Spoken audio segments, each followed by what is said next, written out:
Voy a dar inicio ya formalmente a este evento. Bienvenidos al webinar Banalidad del Mal. Estamos perdidos como humanidad. Un espacio para reflexionar sobre el presente y futuro de nuestra sociedad y cómo los mecanismos de poder actuales nos están llevando a una peligrosa deshumanización. Hoy abordaremos un concepto clave de la filósofa Hannah Arendt, quien al analizar el juicio de Adolf Eichmann acuñó la idea de la banalidad del mal. Según Arendt, el mal no siempre se presenta en formas extremas o monstruosas, sino que puede surgir en individuos comunes que al dejar de pensar críticamente y al someterse ciegamente a una estructura de poder, participan de atrocidades sin ser conscientes de la magnitud de sus actos. En este contexto nos encontramos hoy frente a un fenómeno inquietante, la creciente concentración de poder en manos de una oligarquía tecnológica que a través de las redes sociales influye en nuestras decisiones y comportamientos. El ascenso de líderes populistas autocráticos de izquierda y de derecha que polarizan nuestras sociedades y nos enfrentan como seres humanos. La manipulación de la opinión pública y la desinformación masiva son elementos que parecen ser alimentados por este sistema, dejando en segundo plano nuestra capacidad de reflexión y juicio moral. Para discutir estos temas tenemos el honor de contar con dos extraordinarios y reconocidos filósofos, escritores, que nos ayudarán a profundizar en esta reflexión y sobre todo a encontrar luces en este oscuro periodo que atraviesa la humanidad en lo que pareciera un camino irreversible hacia la deshumanización. Nos acompañan también dos miembros fundadores de Save Democracy, quienes me ayudarán a dirigir esta mesa con una reflexión inicial y final. En este sentido, les invito a sumergirse en esta conversación crítica, a cuestionarnos y a reflexionar sobre el papel que cada uno de nosotros puede jugar en la preservación de los valores humanos y la ética en un mundo en donde la barbarie parece haber llegado para quedarse, incentivado en mucho por el poder de las grandes corporaciones tecnológicas. Les dejo con nuestros ponentes para que nos guíen en este necesario debate. Bienvenidos. Y así para iniciar, le doy la palabra a José Alberto Aguilar Iñárritu, miembro fundador de Save Democracy. Adelante, Alberto. Muy buenos días a todas y a todos. Saludo de manera particular a Rafael Narbona y a Prendayal, a ti, Marce, y a nuestro querido amigo Edgardo Buscaglia, que ya lo vi por ahí.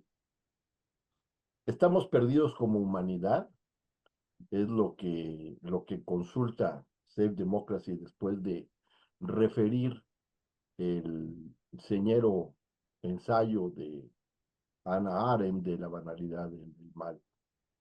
Yo creo que, en efecto, la humanidad se encuentra en una ruta donde difícilmente podrá sobrevivir si no ajusta elementos que yo denominaría de conciencia. Eh, un primer punto que quisiera poner en la mesa es que en los momentos de la inteligencia artificial, pareciera que la humanidad perdió ya la carrera de la inteligencia con las máquinas que creó. Claro, esto comienza, pero va a seguir. Lo que no puede perder, lo que no ha perdido y lo que la puede salvar es un principio de conciencia. Y es un principio de conciencia que cuando no solamente se visualiza desde la perspectiva individual, que es el elemento principal para abordar a la social, tiene que ver con periodos específicos, cuando hay tomas de conciencia, de crecimiento, de desarrollo, de floración de muchas capacidades de la humanidad que le permiten abordar sus retos y lanzar una perspectiva de vida y de futuro.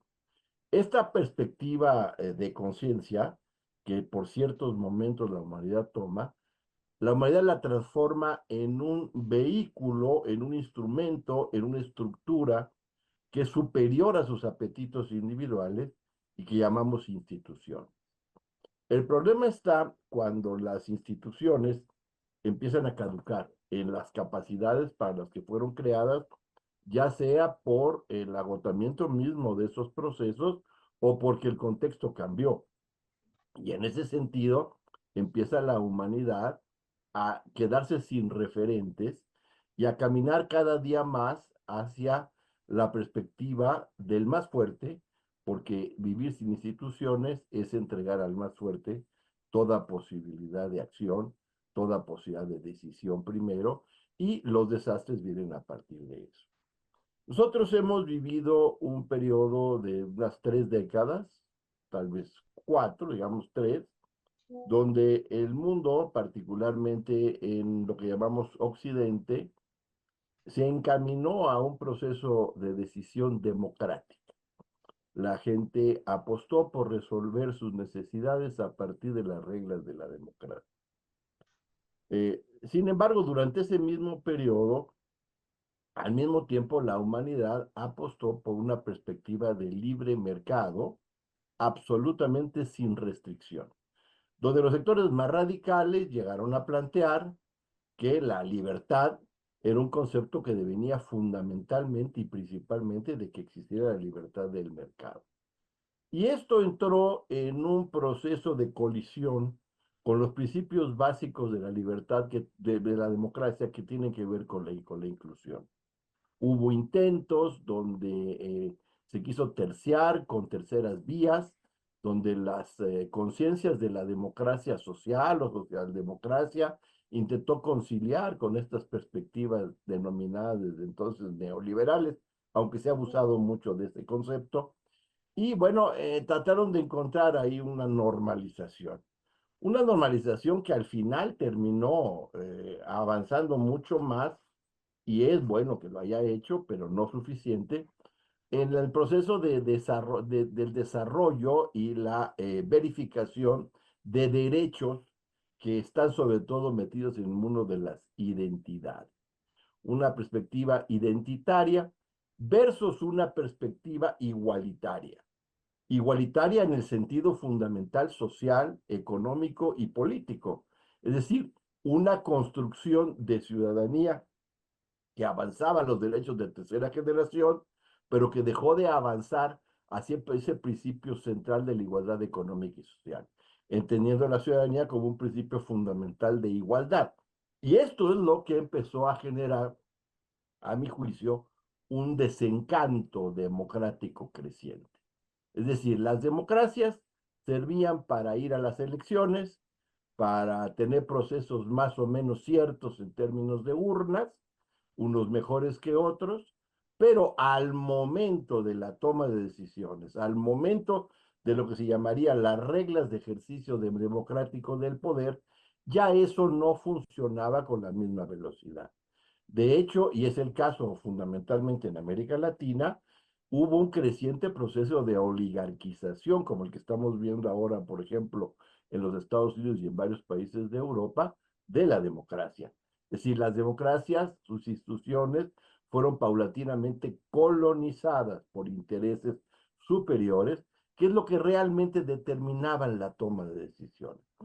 Esto en un mundo que, como pocas veces existió, yo diría que nunca, si comparamos los volúmenes de riqueza generada con la brutal desigualdad de la distribución del ingreso, donde 86 personas, dice Oxfam, llegan a tener el ingreso de 3.000 millones, pues generó un proceso de cancerígeno, de metástasis de la propia democracia, porque la gente no se sentía satisfecha con votar para que luego su vida cotidiana no pudiera superar los elementos de pobreza, los elementos de deterioro de su vida cuando había clases medias más importantes, y un proceso que esto sigue.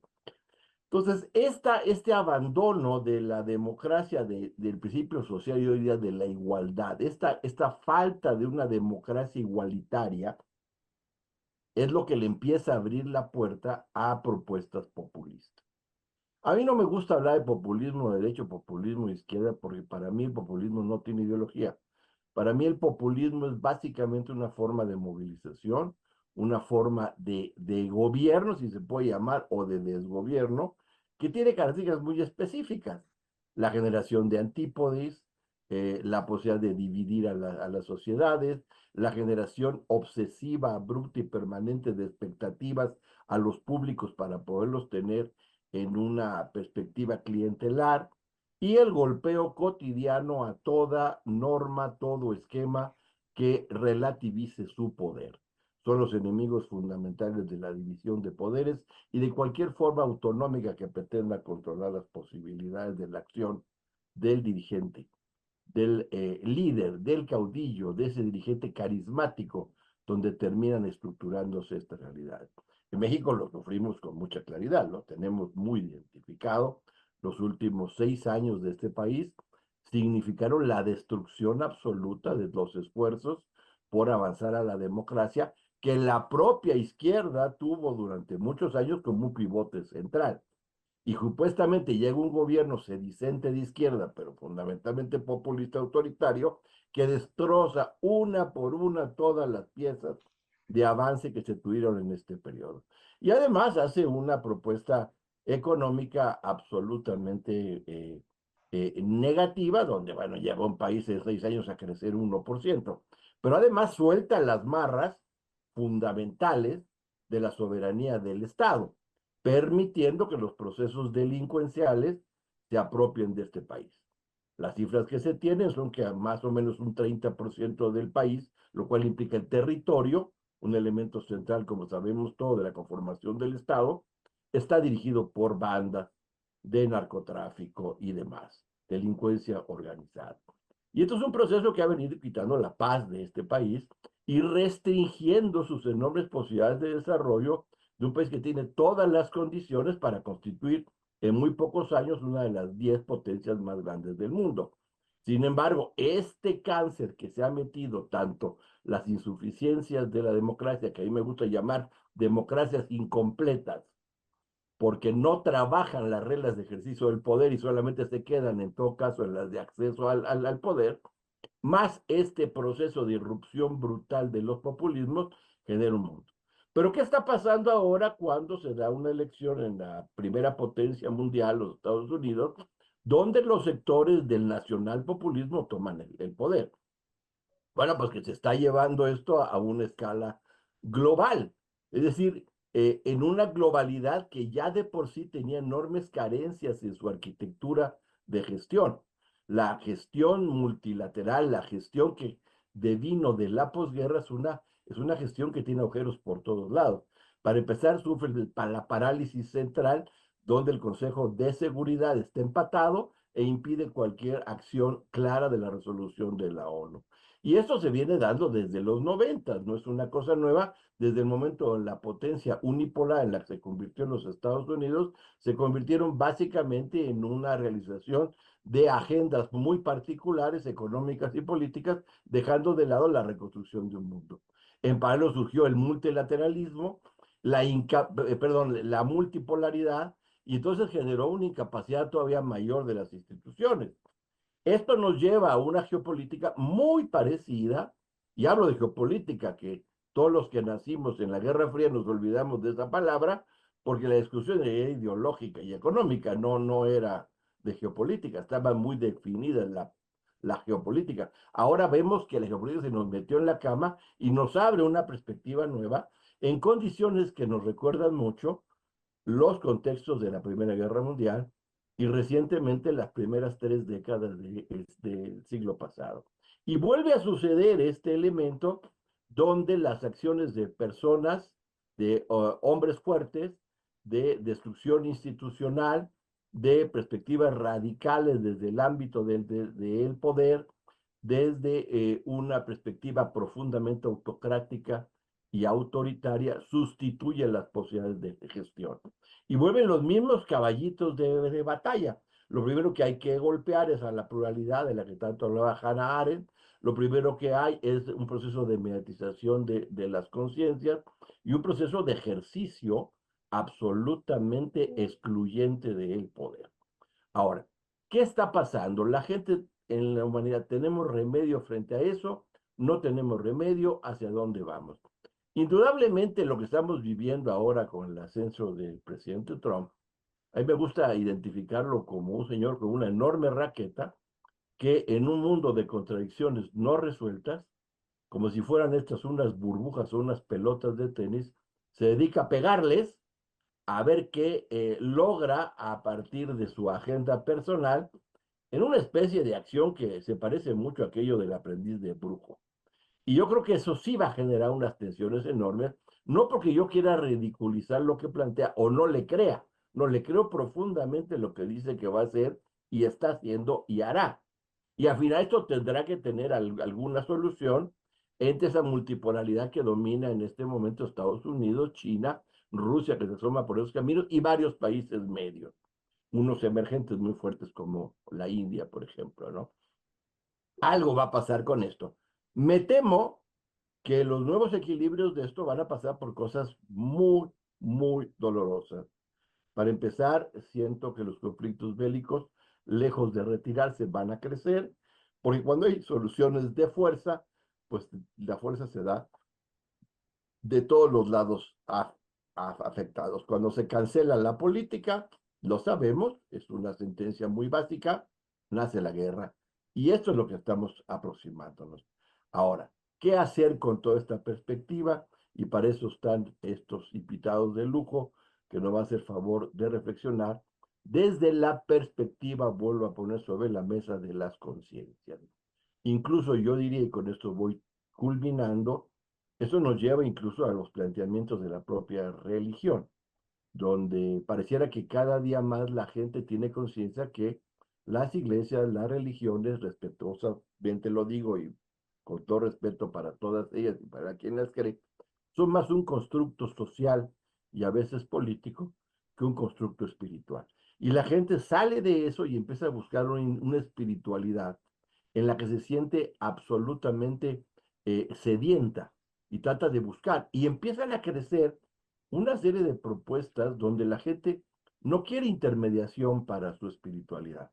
Quiere lanzarse, quiere salir, quiere encontrar fórmulas.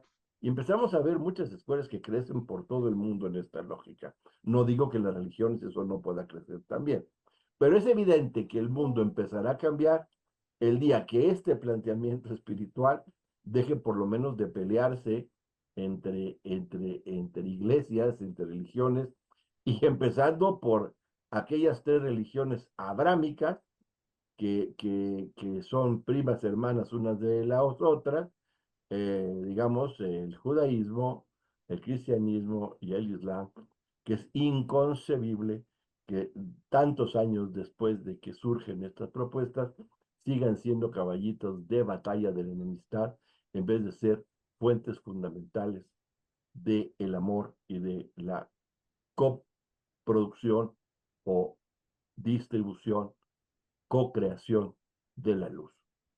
Muchas gracias. Buenos días. Muchísimas gracias, Alberto. Eh, Ahora voy a presentar a nuestro primer ponente, Prem Dayal. Él es italiano de nacimiento y mexicano por invitación, con una vida entregada a un original recorrido que ha combinado la expresión artística con la búsqueda interior. Es un pensador y reconocido maestro de meditación que ha desempeñado su búsqueda y su trabajo en Europa, Asia y América, expresando su creatividad tanto en el ámbito de la escritura y del teatro como en la creación de numerosos procesos terapéuticos para el despertar de la conciencia. Es fundador del Osho Meditation Center México, es editor de la revista Osho Times Español y autor del bestseller Me Vale Madres, Mantras Mexicanos para la Liberación del Espíritu, además de Tantra y Salchicha, La Vía Sabrosa al Sexo Sagrado, y Autobiografía de un pinche güey, La Fuga de la Normalidad. Es además actor, director, dramaturgo y autor de diversas obras teatrales, entre las que destaca Me Vale Madres el espectáculo, basada en su primer libro. Su formación en el ámbito del desarrollo humano se debe a su experiencia como operador psiquiátrico y a su experiencia de vida en la India trabajando en el Centro Internacional de Osho. Fue primer asistente del Premio Nobel por la Literatura Darío Fo. En su libro, Me vale madres, Prem Dayal invita a una reflexión profunda sobre cómo la sociedad actual está tan absorbida por las preocupaciones superficiales, el estrés y la competencia, que hemos perdido el contacto con lo esencial, nuestro ser interior y la conexión genuina con los demás, algo que ya hablaba Alberto Aguilar antes. En un pasaje que ilustra perfectamente esta idea, escribe, estamos tan ocupados persiguiendo lo que creemos que es importante que hemos olvidado lo único que realmente importa, la paz interior y la conexión auténtica. Nos hemos convertido en esclavos de lo que otros piensan de nosotros, de las expectativas sociales y de una vida llena de distracciones. La verdadera libertad no está en el poder o el dinero, sino en librarnos del ruido mental y volver a lo esencial, el amor, la compasión y la conciencia plena de quiénes somos. Si todos hiciéramos este cambio interno, el mundo mismo cambiaría. después de esta breve introducción, le doy la bienvenida a Prem Dalyal. Adelante, Prem, es un placer. Gracias a ti y gracias a mis amigos aquí y a todos los que nos escuchan. Em, Miren, nada de nuevo bajo el sol al final. La historia de la humanidad es una historia de inconsciencia. En el sentido que no podemos decir que la humanidad está peor de como estaba hace 100 años. Recordámonos el pasado de la humanidad y vemos que es una historia de horror. Consideramos que hasta 200 años la esclavitud era algo aceptado, hasta medio siglo o poco más las mujeres ni siquiera podían votar, no había los derechos de los niños, nunca se había tomado en cuenta hasta el siglo pasado que los niños pudieran tener unos derechos, pudieran ser considerados ciudadanos con derechos. Y hasta 40 años o menos, 35 años me parece, al menos en Italia, quién sabe, seguramente en otras partes del mundo todavía, la violencia sexual era un reato no contra la persona, sino contra la moral. Cioè, nel sentido, al final estamos mejor de como estábamos. El problema es que ahora nos podemos dar cuenta más del peligro que corre una humanidad inconsciente, porque se ha vuelto muy poderosa del punto de vista tecnológico, se ha vuelto muy poderosa dal punto di vista creativo y destructivo. Por lo tanto, está en la mano del ser humano en qué dirección ir. Si va en la dirección del creativo, podemos transformar. Tenemos las herramientas para transformar este planeta en un paraíso. Si vamos en el destructivo como estamos yendo, como decía Alberto, quién sabe cuánto nos queda. Yo soy un insanable optimista, nel sentido che creo che la vida de cualquier forma al final gane. Cuál sea el precio, ahí, ahí es interesante, escalofriante hacer unas hipótesis. Podremos encontrarnos a pagar un precio tremendo. La cosa que más me preocupa es qué cosa estamos haciendo a las condiciones de vida en el planeta y los que nos gobiernan, citabas los Estados Unidos hace un rato, un presidente negacionista del cambio climático, insomma, es un problema. Después, aún si el negacionista del cambio climático quiere comprarse la Groenlandia porque se está descongelando y se vuelve interesante da un punto di vista económico, hay contradicciones absurdas. Ahora, el problema, como ha sido mencionado, es justo un problema de conciencia. El occidente, que es lo que crea el estilo del mundo y crea al final las reglas del mundo, todo el mundo se ha vuelto occidental, no ha desarrollado ninguna forma de desarrollo auténtico de la conciencia. L'Occidente tiene una formación aristotélica. Nosotros somos interesados en los objetos. Entonces nos volvimos muy hábiles en el control, en el dominio de la materia, de los objetos. En Oriente se han dedicado a una cosa diferente, se han dedicado al sujeto, o sea, no qué cosa está alrededor de mí, sino quién es esta conciencia capaz de atestiguar estas cosas que están alrededor de mí. Y entonces han hecho un recorrido totalmente al revés para el desarrollo de la conciencia. Ahora, no se trata, no tenemos que pensar que el Oriente ahora son todos budas e iluminados. Sería como si un oriental viniendo en Occidente se espera de encontrar todos Albert Einstein. Obviamente se habla siempre de little stream, corrientes muy delgadas de personas que han desarrollado uno la conciencia y uno la ciencia. Ahora, es necesario que el Occidente, el mundo entero, aproveche de lo que algunos maestros, no estamos hablando de grandes números, algunos maestros han descubierto para que cada ser humano pueda descubrirlo por su cuenta. Eh, una humanidad espiritualmente infantil y esta que nos gobierna y nosotros mismos. Es fácil ver la mentira de los políticos, la violencia de los políticos, de los criminales, y la hipocresía, la mentira, etcétera.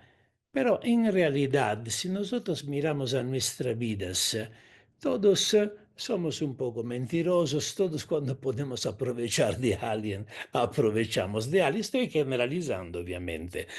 Todos somos un poco hipócritas y todos tenemos algunas formas de violencia, si no hacia los demás, hacia nosotros mismos. Todos tenemos miedos. Miedos que son incompatibles con la madurez de un hombre o de una mujer de 30, 40, 50, 60 años. Es una humanidad espiritualmente infantil. Ahora, para introducir el tema que yo trato, yo como en mi presentación no nazco como un místico, no soy un filósofo, no nazco como un místico, me volví místico. Yo era un revolucionario de los años 70. Mis valores jamás han sido el dinero y el éxito. Mis valores, como mi generación en Europa, era la justicia, la igualdad, la igualancia, el amor, la hermandad. Estos eran los valores cristianos al final, nada de especial. Y, y cuando me di cuenta que el problema no era la estructura económica, el comunismo idealmente es un valor cristiano. Lo que tenemos lo compartimos, dicho de forma muy... Me di cuenta de una cosa, que no había una humanidad bastante consciente para manejar un ideal tan fino espiritual. Y entonces lo vi en mi vida y me metí a la búsqueda para la transformación de mi ser. O sea, si yo quiero cambiar el mundo, cuando una vez que me di cuenta que no es a través de la estructura social que tú lo cambias, pero sino a través de la conciencia, ¿por dónde quieres empezar? ¿Por tu vecino, por tu pareja, por tus hijos? Empiezas por ti mismo. Este ha sido el inicio de mi búsqueda. Lo que he encontrado, mi búsqueda no ha ido directamente a Oriente. Como hombre occidental, obviamente, David Cooper, Roland Lang, toda el área de la psiquiatría de los años 60, 70 han sido la terapia transpersonal, han sido la primera parte de mi búsqueda. Después me di cuenta que no era por ahí, no era a través por las religiones. Encontré la meditación. Ahora, esta palabra es una palabra muy abusada. Cada uno, cualquier pinche cosa, ahora se vuelve una meditación. La confunden con el yoga, la confunden con técnicas de superación personal. La meditación, además, es una palabra equivocada. Nosotros usamos la palabra meditación en Occidente para traducir la palabra originaria Dhyan. Dhyan, dalla quale viene Zen al final, pasando por China, llegando a la India, la misma palabra, llegando al Japón, la misma palabra da Dian se vuelve Chan, se vuelve Zen, se refiere al aspecto subjetivo de la búsqueda interior. O sea, como dije al principio, la meditación Dian Zen se interesa únicamente al sujeto, una experiencia del sujeto, no una experiencia que el sujeto tiene de algo. Cuando el Occidente se ha encontrado a traducir la palabra Dian, Zen, no tenía una palabra porque es un concepto totalmente ajeno al pensamiento occidental. De hecho, meditación implica la presencia de un objeto que sea el objeto de tu meditación. Pero a la meditación no le interesa el objeto, es quién eres tú que estás analizando o estudiando el objeto. La misma psicoanálisis es, lleva su estructura aristotélica en la psicología, en la exploración interior. O sea, tú cuando haces psicoanálisis, tú estudias un objeto que se llama mente. Ma ¿quién es la conciencia que estudia este objeto que se llama mente? Y de la mente tenemos que decir algo, porque para entender qué cosa es la meditación, llamémoslo el Zen, o como me gusta más llamarlo para hacerlo accesible a un lenguaje académico occidental, la psicología de la no mente, tenemos que entender qué cosa es la mente. La mente, primera cosa, es un fenómeno animal. Nada más. Todos los animales tienen un poco de mente. Nosotros, humanos, fuimos capaces de, gracias a la imaginación, de desarrollar la mente de forma increíble. La misma mente que lleva cualquier animal a tener el mínimo de informaciones y capaz de hacer algunos algoritmos básicos con tu mente para eh, ser funcional a tu misma sobrevivencia, nosotros fuimos capaces y somos capaces de hacer algoritmos enormes, de crear máquinas que crean algoritmos capaces de almacenar una cantidad increíble de informaciones y tenemos a través de la imaginación la capacidad de hacer funcionar nuestra mente de una forma extraordinariamente más eficiente respecto a la que hace un delfín, un castor, una hormiga. Pero el mecanismo es lo mismo.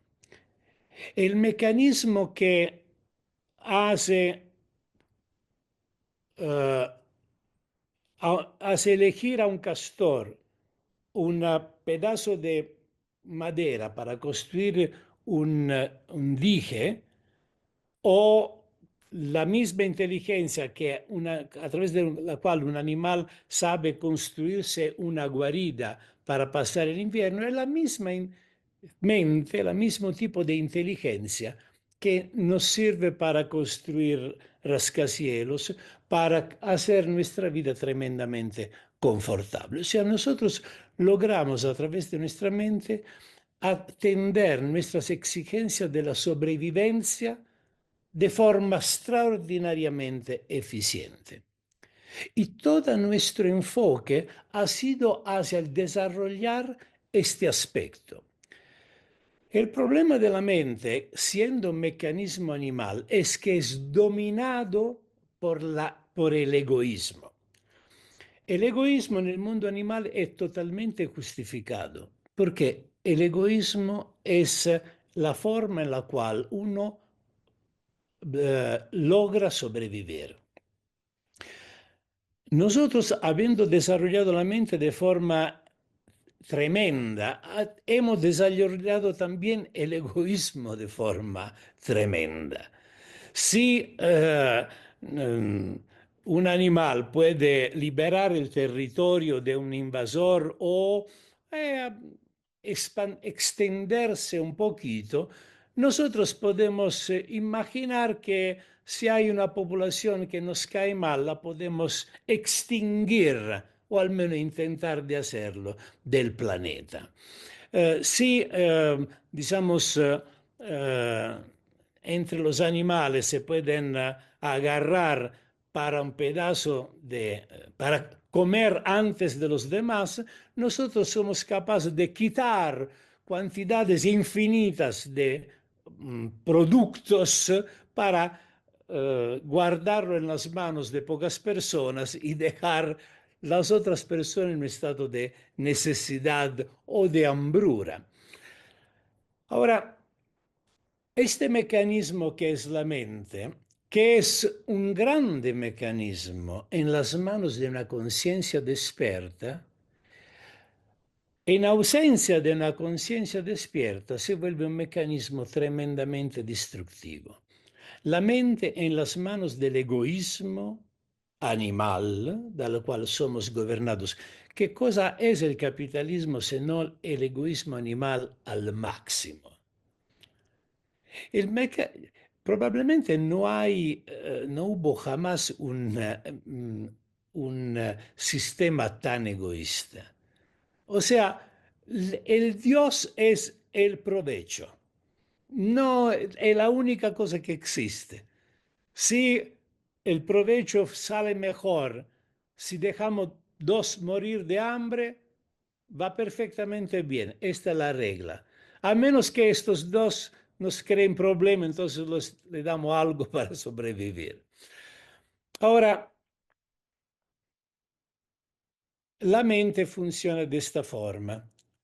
E en Occidente especialmente, pero también en Oriente la religión ha, eh, ha usado el moralismo, una actitud ética hacia la mente. O sea, tú eres egoísta, tú tiendes a ser hipócrita, falso, violento, entonces tienes que esforzarte de portarte bien. Tengo unos ideales que son la compasión, el amor, la generosidad, y entonces tienes que esforzarte de reprimir tus impulsos animales y volverte bueno.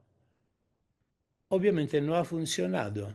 Son 2000 años el catolicismo, otras religiones son incluso mucho más años y no ha funcionado. Reprimir tu impulso animal no crea seres humanos buenos, crea criminales reprimidos que en cuanto pueden eh, brotan con su violencia o su mentira o su egoísmo. La psicoanálisis ha tratado de arreglar la mente. Tu mente funciona mal, tratamos de arreglarla.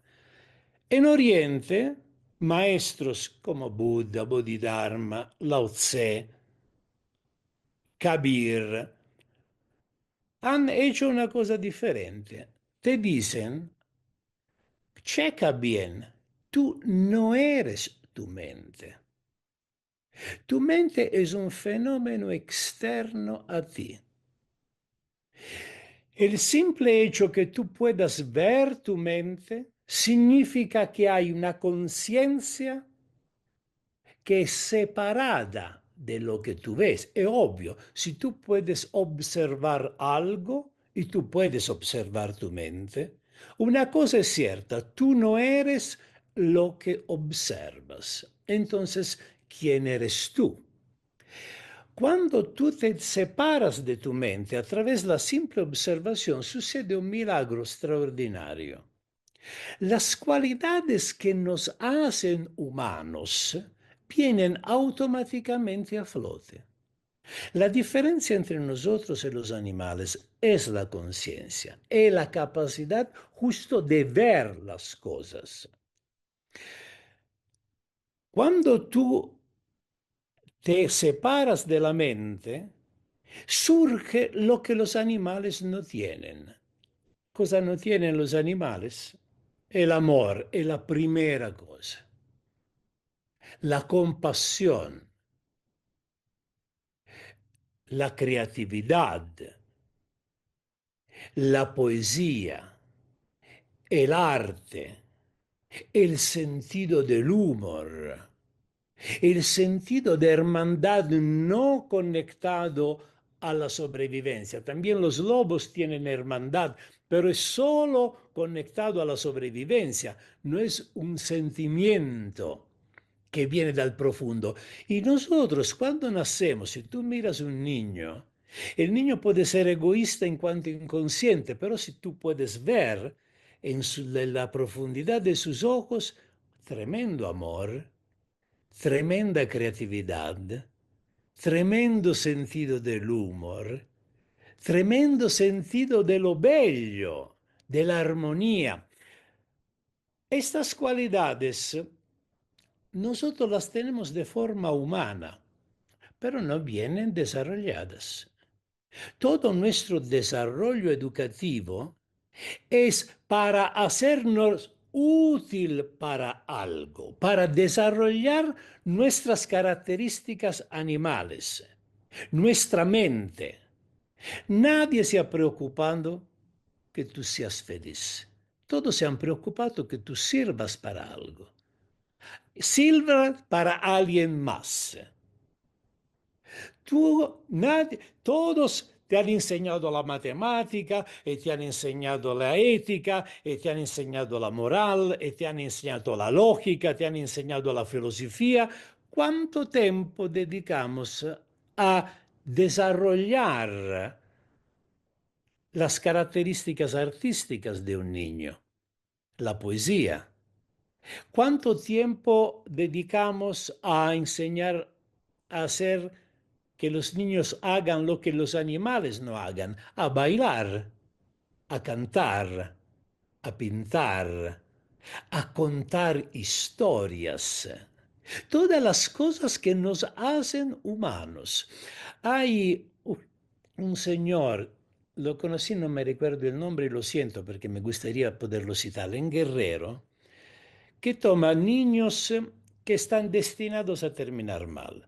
Tiene el papá en la cárcel, la mamá es prostituta o en la cárcel también, drogadictos, niños destinados a la calle, ellos también. Él los agarra y les enseña a cantar y a tocar y los salva. ¿Por qué? Porque lleva a la luz cualidades humanas que son latentes, escondidas. Esta es la esperanza que tenemos como humanidad. Desarrollar la conciencia, no portarnos bien, no ha funcionado.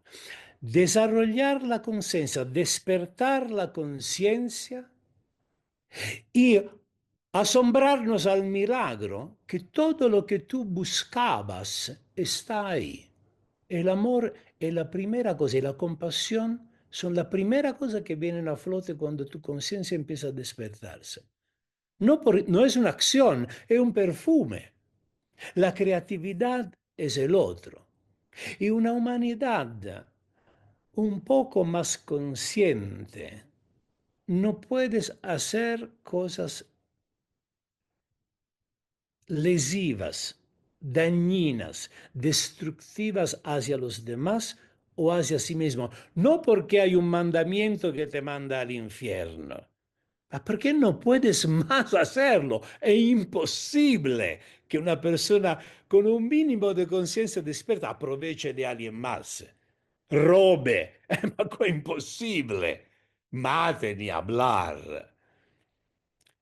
Y si nosotros, la única esperanza que tenemos es educar mejor nuestros hijos, nuestros niños, nuestros nietos, no adiestrarlos. Nosotros fuimos adiestrados. El adiestramiento te hace esclavo. Tú vienes adiestrado para ser funcional a un proyecto de alguien más. La educación te hace libre. La educación viene del latino educere, es llevar a la luz algo que está escondido adentro. Esto tendría que ser el educador, no adiestrarlo para volverlo un mexicano, un italiano, un católico o un musulmano o un hindú. Tendría que entender cómo se expresa la unicidad de este ser y ayudarlo a ser feliz. Y un ser humano feliz no puede destruir el planeta. Solo un ser humano frustrado puede ir a la guerra y pensar a la guerra, invadir otro país y pensar a equilibrios que existen solo en una mapa diseñada para los hombres, por los hombres. Creo que mi tiempo ha acabado. Voy a tratar de quedarme un ratito más para escuchar y si ahora voy a recibir un mensaje, si puedo, me quedo también para las preguntas y las respuestas. Muchísimas gracias, Dayal. Interesantísima tu presentación. Nos ha dado bastantes luces en justo el tema que nos hemos planteado el día de hoy. Y voy a darle ahora la palabra al doctor Rafael Narbona Monteagudo. Él es escritor y profesor de filosofía. Es uno de los críticos literarios y periodistas culturales más reconocidos en España. Es colaborador de El Cultural, revista de libros y lengua, y ha escrito también en Letras Libres, Senda, Quimera y Cuadernos Hispanoamericanos. Actualmente participa en el programa Julia en la Onda. Su labor periodística supera los 1.500 artículos. Es autor de Miedo de ser dos, El sueño de Ares, Peregrinos del Absoluto, El coleccionista de asombros, Retrato del reportero adolescente, Ira y su más reciente libro, Maestros de la felicidad. Care Santos, Santos Sanz, Villanueva y Arturo Pérez Reverte han elogiado su trabajo. Sobre su más reciente libro, él mismo dice que nada es comparable al asombro de vivir. A lo largo de mi vida, mis terapeutas han sido Platón, Sócrates, Marco Aurelio, San Agustín y Víctor Frankl, entre otros. La razón me reveló que la tristeza es un desperdicio y que la inteligencia siempre tiende a la alegría. El pesimismo no es más que una perspectiva parcial y frente a él, el amor cura e invita al optimismo. Esto es lo que quiero compartir contigo, que el ser humano puede elegir, que no es una marioneta en manos de la fatalidad, que es posible encontrar esperanza, que el dolor psíquico puede superarse y que el optimismo no es signo de ingenuidad, sino de un ejercicio de lucidez. Acá en Safe Democracy, y también como lo dijo Dayal, estamos llenos de optimistas, de soñadores que esperamos contribuir en algo con dejar este mundo un poco mejor de lo que lo encontramos y por esto este evento y agradecemos profundamente tu participación, Rafael. Así que adelante. Bueno, en primer lugar, muchas gracias por invitarme. Es un placer estar aquí. Muchas gracias a Dayal. Me ha encantado escucharle. Estoy de acuerdo con muchas de las cosas que ha dicho. Tengo alguna ligera discrepancia que ahora aclararé. Me ha gustado mucho que hablara de la educación. Y lo primero, aclarar que, bueno, yo no soy politólogo, de hecho, más bien soy un profesor de filosofía que habla de política por accidente, más que nada por la indignación que me producen determinadas situaciones. Estoy de acuerdo con Dayan en cuanto a que yo no creo que estemos viviendo una situación mucho más catastrófica que décadas anteriores. Y no me voy ya a 200 años atrás, cuando todavía existía la esclavitud, la discriminación de la mujer, el trabajo infantil, no había seguridad social. Simplemente yéndonos unas décadas en la historia de Europa hacia atrás, nos encontramos con momentos mucho más trágicos y difíciles, sin llegar más lejos a los años de plomo en Italia. Yo recuerdo que esto en los años 60, 70, tanto la extrema derecha como grupos como las Brigadas Rojas, pues convirtieron Italia en un auténtico infierno, que fue un fenómeno global. Ahora se habla de los populismos, pero ya existía, por ejemplo, el populismo de izquierdas, estaba muy desarrollado en los años 70 y eso se manifestó en la proliferación de grupos terroristas como la Baader-Meinhof, como los Grapo, como las Brigadas Rojas. Recuerdo a Berman, al director de cine, que contaba que durante una visita a París los alumnos universitarios de la Sorbona le insultaban y le enseñaban el libro rojo de Mao. llamándole reaccionario y fascista. En aquella época pues, surgió un populismo que creyó en la posibilidad, por medio del socialismo, de traer el paraíso a la tierra. Eso en España, por ejemplo, se manifestó en el terrorismo de ETA, que hemos sufrido durante prácticamente 50 años y que ha provocado cerca de 1000 víctimas. Allí en una pequeña región de Europa, en una pequeña región de España, surge la idea de crear una especie de utopía, un país independiente, socialista, y en nombre de esa utopía pues se cometen crímenes absolutamente atroces. Se mata a periodistas, a concejales, se mata a políticos, se mata a jueces. Y bueno, pues algo similar se vivió en Italia. Hace poco vi Exterior Noche, una serie espléndida sobre el secuestro de Aldo Moro, su asesinato, ¿no? Y el comportamiento vergonzoso tanto de ciertos sectores de la izquierda como de la propia democracia cristiana, ¿no? Que prácticamente aceptó su muerte como un gesto de fuerza frente al terrorismo.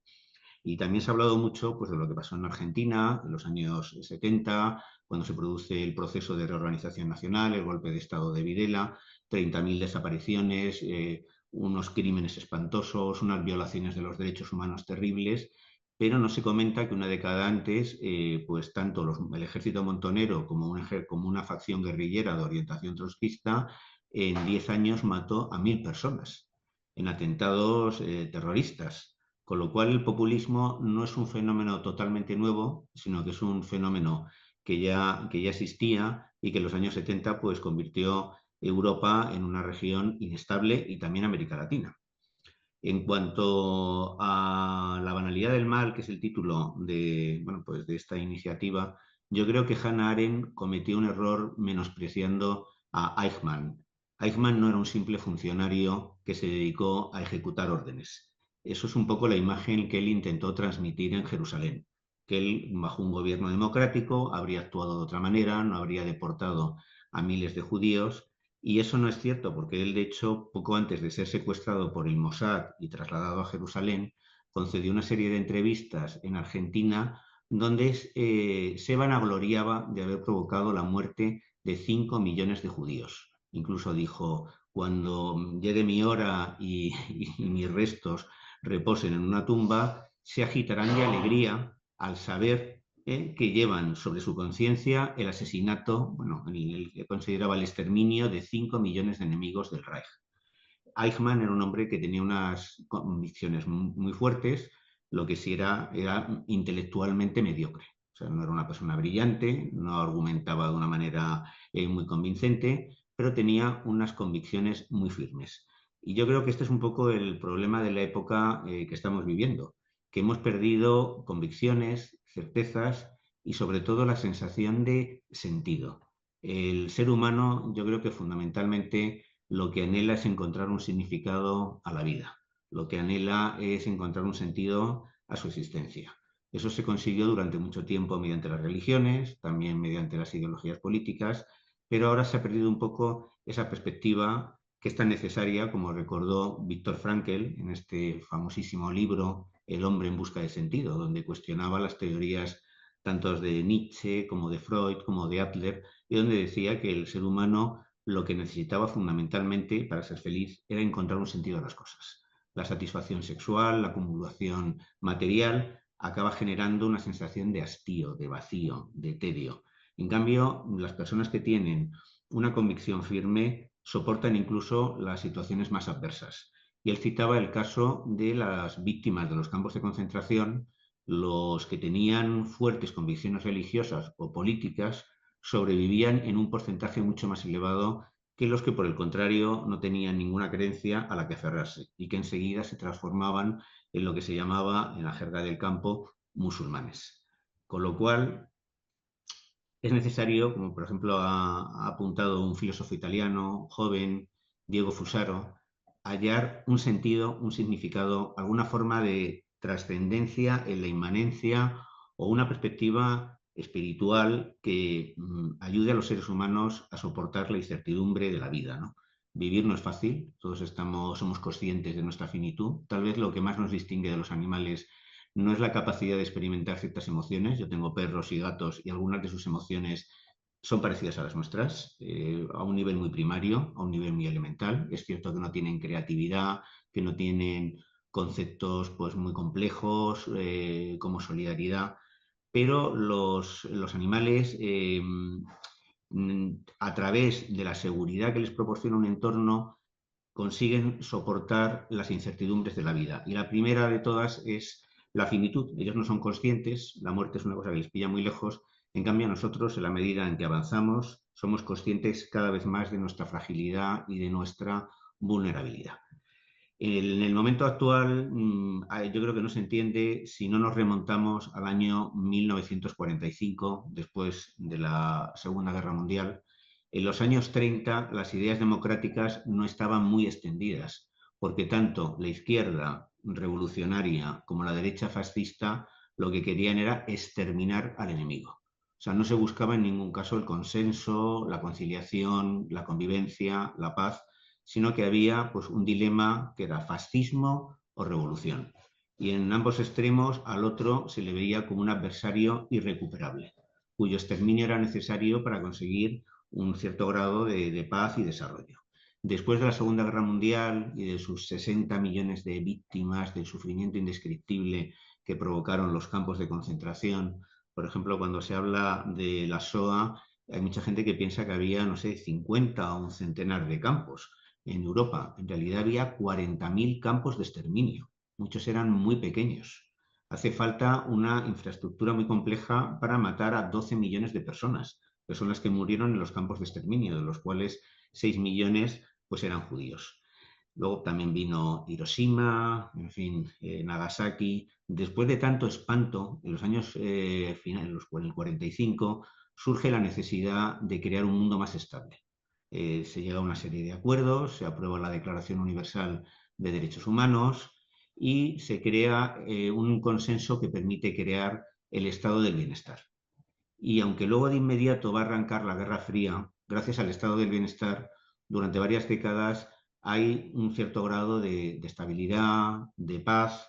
Surge paradójicamente en los años 60 pues, el fenómeno del terrorismo de izquierdas, también aparece el neofascismo, pero se puede hablar de que se crea un contrato social que garantiza pues, por primera vez ciertos derechos laborales, una sanidad universal, el acceso a la vivienda. En el caso de España, pues se produce un desarrollo económico, la gente se puede comprar un pequeño vehículo, un apartamento en la playa, y esto pues más o menos se va a mantener hasta los años 70, cuando se produce la primera gran crisis del petróleo, en el año 73, que es aunque ha habido ciertos conflictos, la guerra de Vietnam, la guerra de Corea, más o menos ha habido una especie de pacto entre las élites económicas y la clase trabajadora.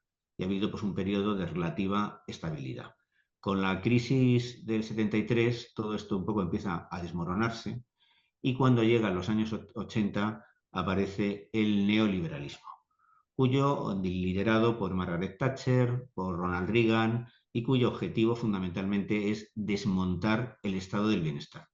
Yo creo que desde los años 80, cuando se puso en marcha este proceso, el deterioro del estado del bienestar no ha parado. O sea, no ha disminuido, sino que poco a poco se han ido perdiendo derechos laborales, la sanidad pública se ha deteriorado, el acceso a la vivienda se ha complicado y prácticamente la izquierda, en vez de ofrecer pues, una respuesta contundente al neoliberalismo, por lo menos en Europa, la socialdemocracia acaba asumiendo las tesis de neoliberales. Se aplican recortes económicos, en España se realiza una reconversión industrial que lleva muchísima gente al paro, se aplican políticas monetarias que lo que hacen es encarecer los impuestos indirectos y así durante los años 80, 90, poco a poco va cundiendo una especie de desencanto en relación a lo que es una alternativa de izquierdas democrática y va regresando los viejos demonios de Europa. Es cuando aparece Le Pen, cuando empiezan a aparecer pues, nostálgicos incluso de Mussolini o nostálgicos de Franco. Y pues bueno, pues en este río revuelto las cosas se vuelven infinitamente más difíciles a partir de 2008, cuando se desploma Lehman Brothers y hay una gran recesión. En España eso se refleja en que los desahucios se multiplican de una forma espectacular. Vemos a muchísimas familias en la calle, a muchísimas familias con todos sus miembros en paro y una sensación de impotencia por parte de los sectores más vulnerables de la sociedad. Por un lado, la derecha está aplicando una política neoliberal que está destruyendo el escudo social. Por otro lado, la izquierda democrática se comporta de una manera muy similar. Hay discrepancias menores en temas como el matrimonio homosexual. Yo siempre hablo, claro, desde la perspectiva de España, que es la que mejor conozco. Y cuando esa sensación de estancamiento entre dos partidos políticos, que en España son el Partido Popular y el Partido Socialista, y la impresión de que en realidad no difieren demasiado, que sus políticas y sus argumentos son muy similares, es cuando en España provoca, por ejemplo, la aparición de la izquierda populista. Yo no sé el daño que ha hecho la izquierda populista en México, Obrador o la actual presidenta. En España, inicialmente, esto despierta mucha ilusión y provoca, entre otras cosas, la idea de que la ciudadanía tiene que participar en la vida política. Podemos, que es el partido de izquierdas alternativa que surge en España, crea lo que se llama los círculos, que son espacios donde los ciudadanos se encuentran, pueden debatir, contrastar opiniones. Todo eso luego fracasó estrepitosamente y no llegó a ninguna parte. Pero sí se plantea la necesidad de hacer una nueva política, una política distinta, una política diferente. Gracias a unas elecciones, estaba leyendo un comentario que tenía aquí sobre Eichmann. Gracias a unas elecciones que se celebran hace relativamente poco, Podemos llegó al poder con el PSOE, y la verdad es que tampoco es que se produjera lo que ellos habían dicho de asaltar los cielos. Esa retórica revolucionaria se quedó prácticamente en nada. Hubo ciertos logros sociales, como pudo ser que subió el salario mínimo interprofesional, se incrementaron las pensiones, pero toda esta dinamita revolucionaria, este jarabe vietnamita del que hablaban sus líderes, pues no se plasmó en nada concreto. La izquierda posmoderna, la izquierda woke en España poco a poco se ha ido diluyendo y sobre todo tomó el camino de las luchas identitarias. Se empezó a hacer mucho hincapié en el lenguaje inclusivo, en la cultura de la cancelación, en la memoria histórica y sobre todo en los derechos de la comunidad LGTBIQ+, lo cual también creó por parte de la clase trabajadora una cierta sensación de distancia, porque cuando la principal preocupación era que los salarios son bajos y la vivienda inaccesible, pues salían los líderes de la izquierda hablando de la necesidad de decir todas, todos y todes. O sea, de repente las cuestiones identitarias se transforman en la prioridad absoluta, pero los problemas de fondo continúan. Y esto, pues claro, ha ido provocando que la clase trabajadora poco a poco abandona el populismo de izquierdas, desencantado, ve que no va a haber ni mucho menos una revolución, no entiende esto de cancelar, pues yo que sé, a los clásicos, no entiende pues toda esta reforma del lenguaje que provoca pues muchas veces situaciones aberrantes, ¿no? Porque hay términos que no se pueden traducir al femenino sin desembocar en algo esperpéntico, y la clase trabajadora poco a poco se ha ido escorando hacia la derecha, hacia no la derecha democrática, sino hacia la ultraderecha. ¿Y cuál es el éxito de la ultraderecha? Y es algo que estamos viendo a nivel global, en Argentina, que sé que tiene una problemática muy compleja, o hemos visto en Italia con el ascenso de Meloni, o en Hungría con Orbán, o en Polonia, que durante mucho tiempo ha estado bajo gobiernos de derecha populista. Y es que la ultraderecha ha ganado el relato, porque ofrece unas convicciones firmes a las cuales resulta muy fácil agarrarse, entre otras cosas porque no son ideas complejas, sino que son fundamentalmente consignas. De entrada, pues la izquierda es internacionalista. El concepto de patria pues queda desacreditado, pero hay mucha gente que todavía necesita el paraguas de tener pues una bandera, una nación. Algunos, como a mí me es indiferente, ¿no? El tema de las patrias, las banderas, la verdad es que yo creo que son fundamentalmente una fuente de división, pero hay mucha gente que experimenta un renacer del nacionalismo. Se ve en España, se ve en Estados Unidos, España primero, América primero. En España muchas veces la presencia cada vez más masiva de inmigrantes latinoamericanos se ve como una invasión. La propia clase obrera, que es la que los acoge en sus barrios, tiene la sensación de que están usurpando sus espacios. Los latinoamericanos se consideran panchitos, se les llama despectivamente, se utilizan términos que son sumamente ofensivos. También crea mucha molestia la inmigración musulmana y además esa es una inmigración que fundamentalmente se concentra en los barrios de la clase trabajadora.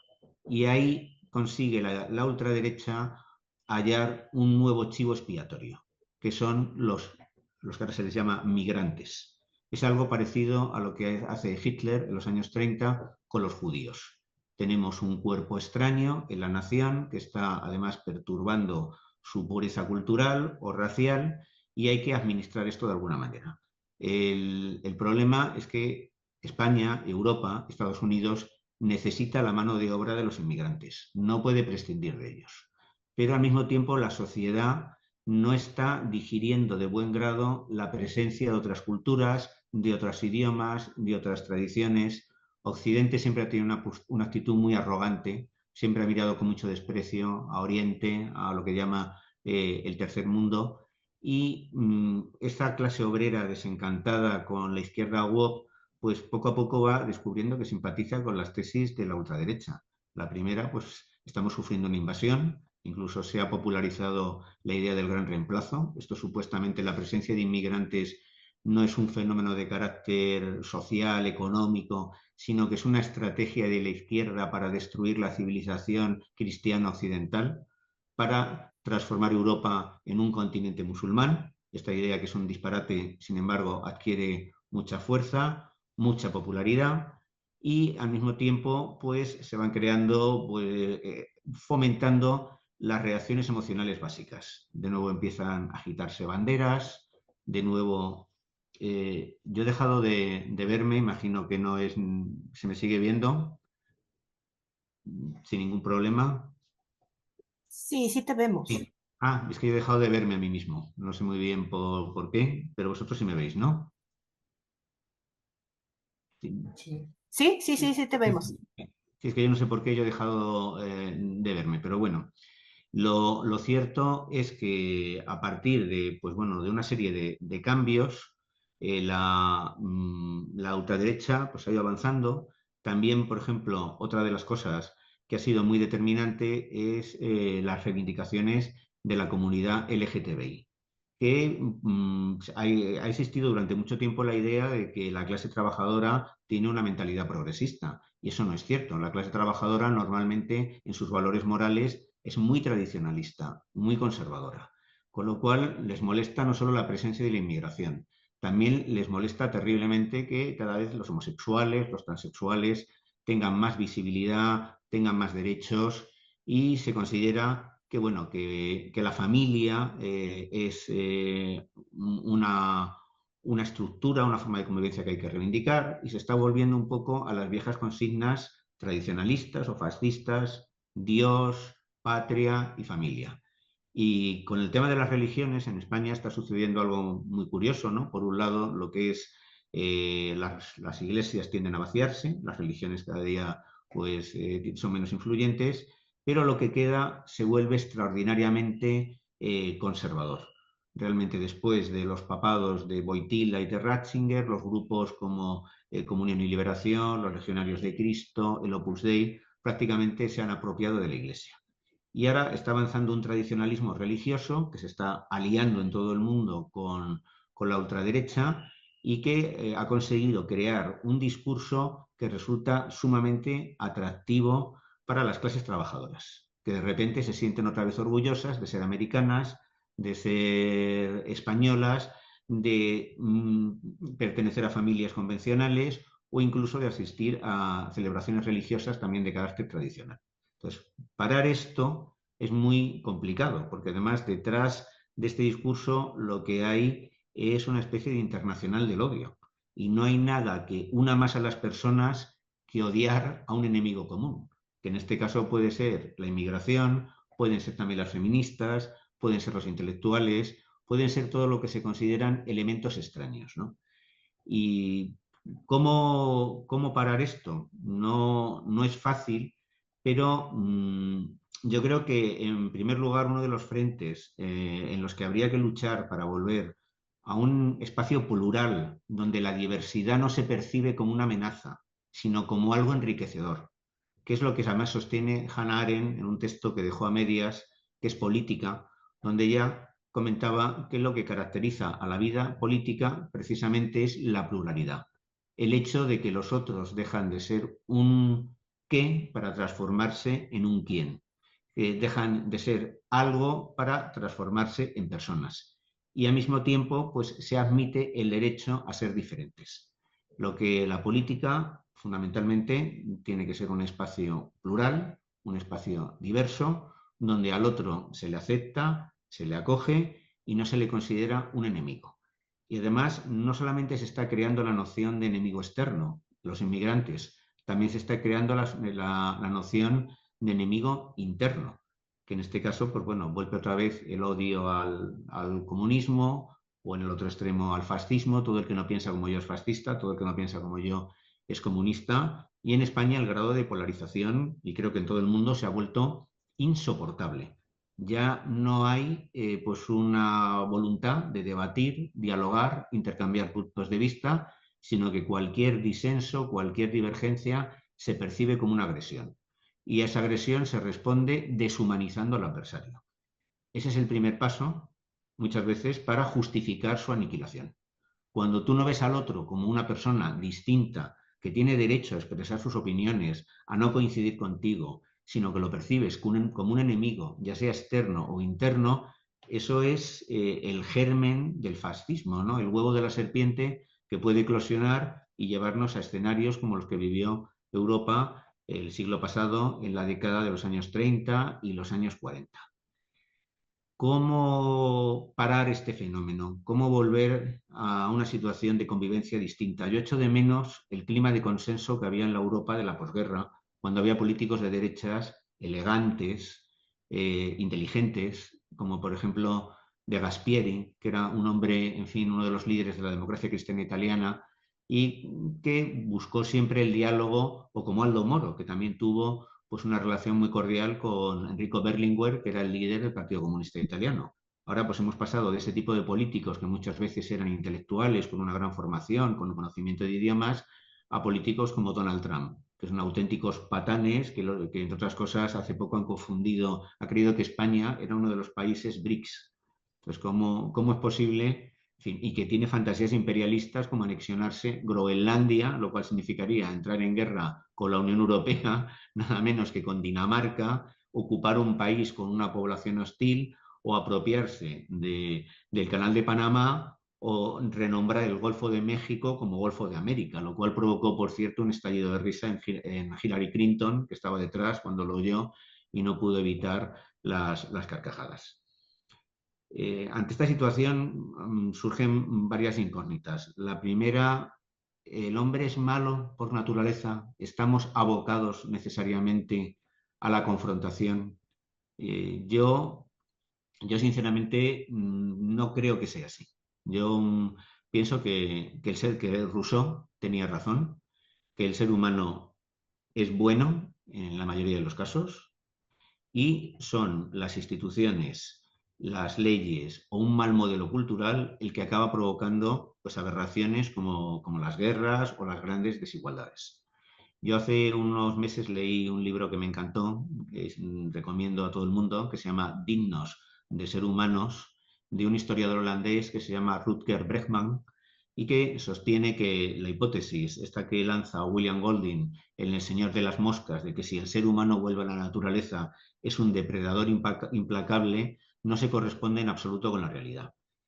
Todos conocen esta novela donde un grupo de escolares ingleses se estrellan en un avión en una isla desierta, mueren los adultos que les acompañan y los niños, en vez de crear una sociedad utópica y fraterna, se acaban dividiendo en clanes y matándose entre ellos. Se han hecho películas, en fin, yo creo que es una especie de mito moderno muy conocido y que además pues corrobora la idea de que el hombre es malo por naturaleza y necesita pues una autoridad firme para contener esas tendencias destructivas. Lo cierto es que El Señor de las Moscas es una ficción y es una ficción concebida por un escritor que, aunque tenía el premio Nobel, maltrataba a su mujer, maltrataba a sus hijos, era un alcohólico y simpatizaba con los nazis. Que eso es una cosa, y él dijo, no, yo es que escribí El Señor de las Moscas porque pienso que en esa situación me habría comportado de esa manera. Bregman cita, en cambio, un caso real que es el de un grupo de 6 adolescentes de del Reino de Tonga que naufragan en una isla y están durante 2 años aislados, teniendo que luchar por sobrevivir. Pues en 2 años, en vez de matarse entre ellos, lo que floreció fue la fraternidad, la ayuda mutua, la solidaridad, la compasión, y de hecho establecieron, cuando fueron rescatados, un vínculo de amistad que ha permanecido a través del tiempo.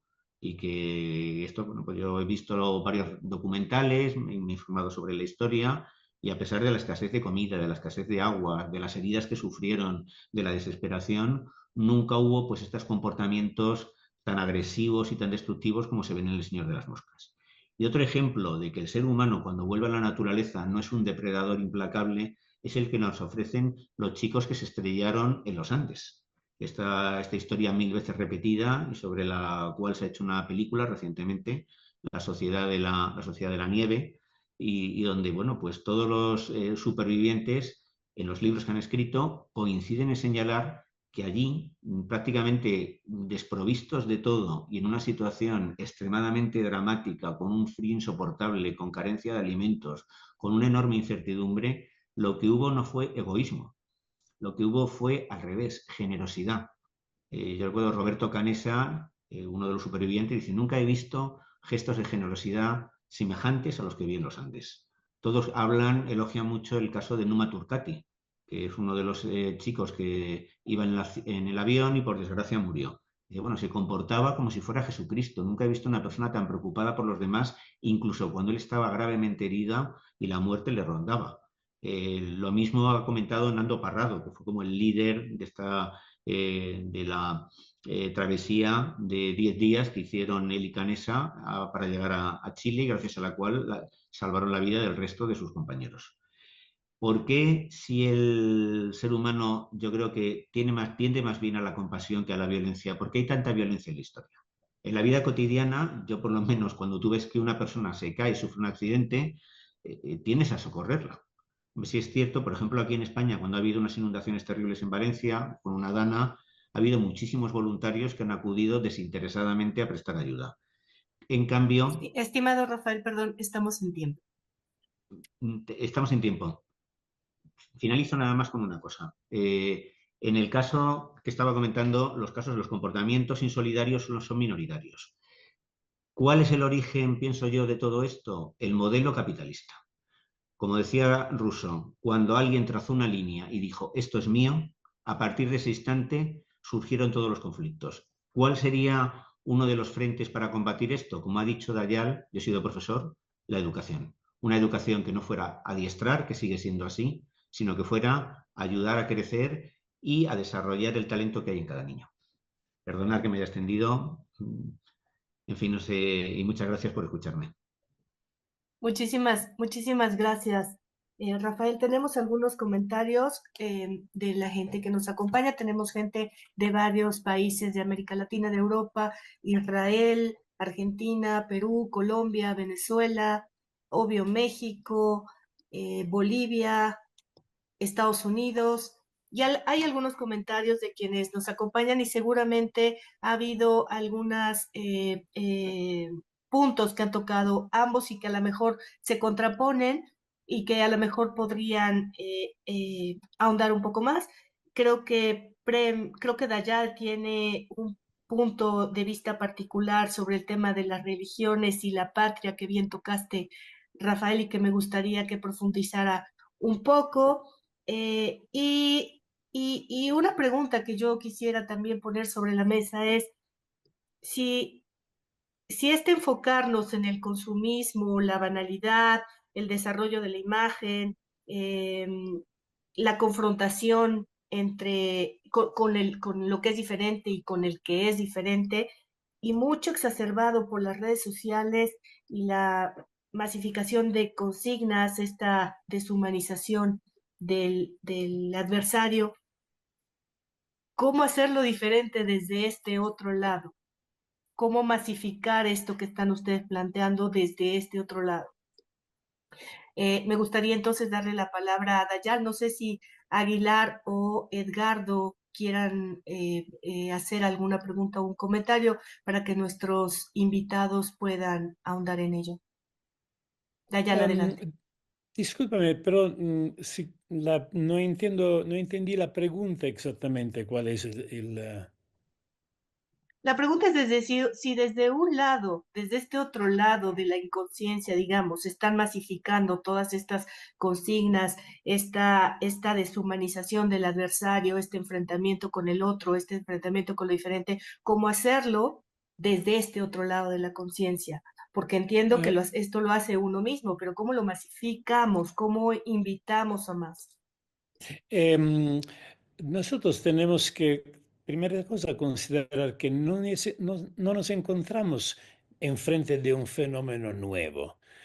Nuevas son las formas y son enormes porque todo hace 100 años lo que pasaba en el pueblo de la otra parte de la montaña no lo sabías ni siquiera. Ahora sabemos continuamente todo y entonces es evidente los daños que hacemos, el desastre que hacemos. Además, repito, somos más poderosos, por lo tanto, cualquier cosa hacemos mal, creas más daños. No nos encontramos enfrente de algo nuevo, no es un fenómeno nuevo. Es siempre el mismo fenómeno que es conectado a la inconsciencia. O sea, nosotros nos comportamos todavía como animales. Somos el drive, lo que nos conduce, que nos guía, es el egoísmo animal. Y después maquillado, lo maquillamos de diferentes formas, lo llamamos de derecha, lo llamamos izquierda, pero fundamentalmente somos dominados por el egoísmo animal. La posibilidad que tiene la humanidad ahora es gracias también a la interconectividad de la conciencia. El hecho de que nosotros estamos interconectados, da un lado es un desastre porque cada uno dice una cosa, no se entiende más lo que es verdad, lo que no es verdad. Es muy difícil tener cualquier tipo de opinión porque... Pero de la otra parte nos da también la posibilidad que las sensibilidades más finas y las ideas más avanzadas puedan viajar de forma más fácil. Lo que tiene que viajar de forma más fácil, lo que tiene que viajar, lo que yo auspico, yo trabajo sobre esto para difundir una diferente perspectiva respecto a la conciencia humana. En Occidente y en el mundo en general no se tiene ni siquiera bien la idea de qué cosa es la conciencia. Muchas veces la conciencia se confunde con el portarse bien, ser consciente. Es que la conciencia tiene un color, es la conciencia cristiana o la conciencia hindú, la conciencia musulmana. La conciencia tiene un aspecto científico que no me voy a repetir porque ya lo dije antes. Esto es lo que puede hacer un cambio.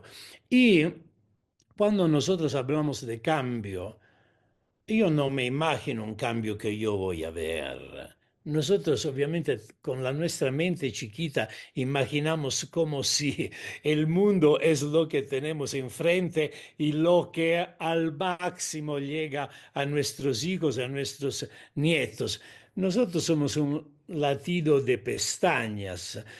Nosotros podemos meter una intención porque, para que a través de quién sabe cuáles cambios y cuáles traumas también, haya, la humanidad vaya en una dirección positiva, creativa, humana. Alguien habló de deshumanización. Nosotros somos víctimas de un proceso de deshumanización. Nacemos humanos con un potencial humano y nos deshumanizamos. Bien, a través de un despertar de la conciencia, generación después de generación, pagando el precio que nuestros padres y nosotros hacemos pagar a nuestras futuras generaciones, haya un despertar. No veo una solución que dice, hacemos así. Yo no soy en condición. Hay analistas, aquí escuchamos a Rafael que ha hecho una bellísima análisis de la situación, pero digamos, encontrar una solución, la destra, la derecha encuentra soluciones, porque simplifica, ya hacemos así, la culpa de ellos. Entonces, ahora que vamos a quitarnos estos pinches güeyes de los huevos, disculpe si hablo un poco sánscrito de vez en cuando, ahora que nos quitamos estos güeyes de por adelante, vamos a solucionar todos los problemas. Ojalá fuera tan fácil. No hay soluciones sencillas, pero se puede meter una semilla en una dirección.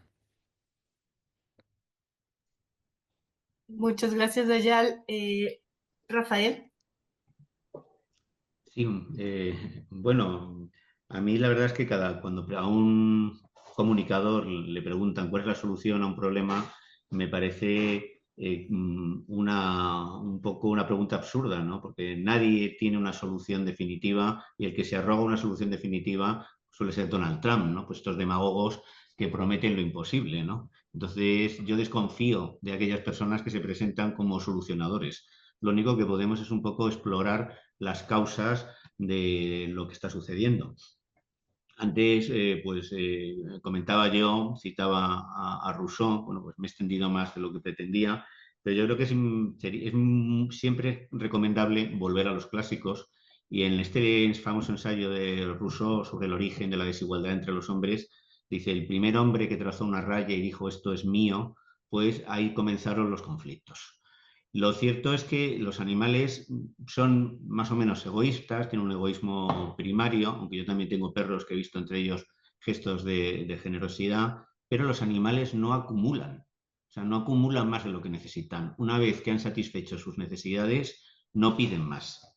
En cambio, desde el momento en que aparece el capitalismo, la felicidad se confunde con la acumulación.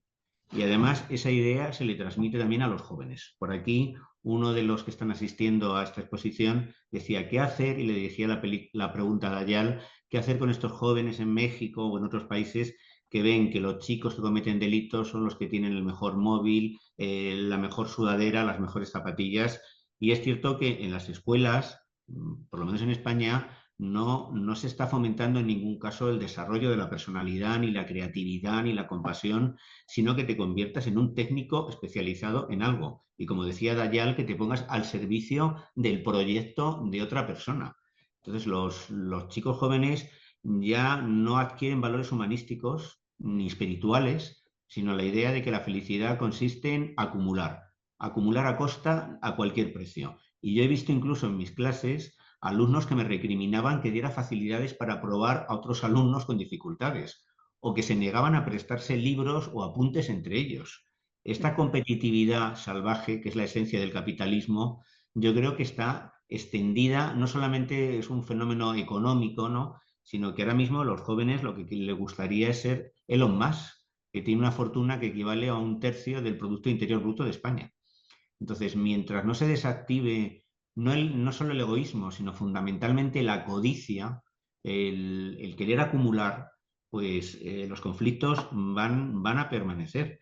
Y en cuanto a lo que antes hablabais de la patria y la espiritualidad, yo creo que el ser humano no necesita las religiones, pero sí necesita la espiritualidad. Y la espiritualidad la puedes encontrar pues en la poesía, la puedes encontrar en la naturaleza, la puedes encontrar en la fraternidad, aunque no hay que despreciar tampoco las enseñanzas de grandes maestros del pasado, como Confucio, como Buda, como Jesucristo, que también han aportado grandes y valiosas enseñanzas. Y en cuanto a la patria, a mí la verdad es que las banderas y las fronteras no me conmueven. Yo no considero que ser español sea algo mejor que ser italiano o mexicano, pero sí es cierto que la gente necesita tener cierto sentimiento de pertenencia, porque las religiones han tenido éxito explotando que somos seres comunitarios. Necesitamos crear comunidades. La cuestión es que esas comunidades se deberían basar en la solidaridad, en la generosidad, en desprenderse de... Me acuerdo que, y con esto termino, que no sé si fue Jerónimo, este líder apache, que decía, bueno, es que en vuestra sociedad se valora a alguien por lo que tiene. En cambio, nosotros valoramos a alguien por lo que da. Entonces, esa idea de que hay que dar, de que hay que desprenderse, yo creo que es la que no hemos sabido transmitir a los más jóvenes. Gracias, Rafael. Hay muchos comentarios de la gente que nos acompaña. De hecho, también saludos a República Checa, Italia, España y República Dominicana. Dice, bueno, Miriam Handam, ya lo tocaste ahora, Rafael. Dice Manuel Carrillo, si la democracia es el régimen político más humanista que hemos podido crear, ¿por qué se desfiguró hasta llegar a la banalidad del mal o de la inconsciencia? La democracia creó instituciones y leyes para procesar los conflictos pacíficamente, no con la fuerza. A los ponentes pregunto, ¿por qué llegamos a esta situación? Hay más de 50 conflictos pacíficamente armados en el mundo donde involucran a más de 90 países. ¿Qué nos pasó? ¿Dónde quedó la educación moral en clave democrática? Parece que el poder y el dinero están por encima de los valores democráticos, de la dignidad humana. La sociedad es también responsable por tener a presidentes como el de Estados Unidos, Argentina o Israel. No solo el político es responsable, también es la sociedad que permite y apruebe este tipo de liderazgos. Sus comentarios, muchas gracias. Roberto Sim desde Israel nos dice, Prem, hablando del mundo animal y la comparación de algunos de nuestros actos, te comento que el lobo es un animal que tiene una sola hembra con la cual convive hasta su muerte o la de ella, por la cual el sobreviviente queda triste y lo demuestra en sus actos. Cuando llegan a la vejez son sus hijos los que los alimentan y ahí está la gran diferencia con el ser humano. Mientras el lobo es alimentado en su vejez, el hombre muchas y demasiadas veces se olvida de sus padres, abandonándolos a un destino de pobreza material y espiritual. Y dice David Peña, es la sociedad el que corrompe al ser humano, como usted menciona. Saludos desde España. ¿Algún comentario, Alberto, Edgardo, para nuestros ponentes? Adelante, Dayal. Solo para decir que mi tiempo ha acabado aquí. Estoy en un retiro de Vipassana, entonces me están esperando para continuar. Lo siento, ha sido muy interesante. Me hubiera gustado continuar a charlar, pero tengo que irme. A Gracias Muchas nosotros, por gracias, invitarme. ¿Eh?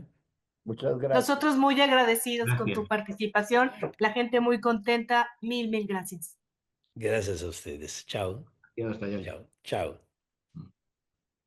Adelante, Rafael, con estos comentarios y preguntas de quienes nos acompañan.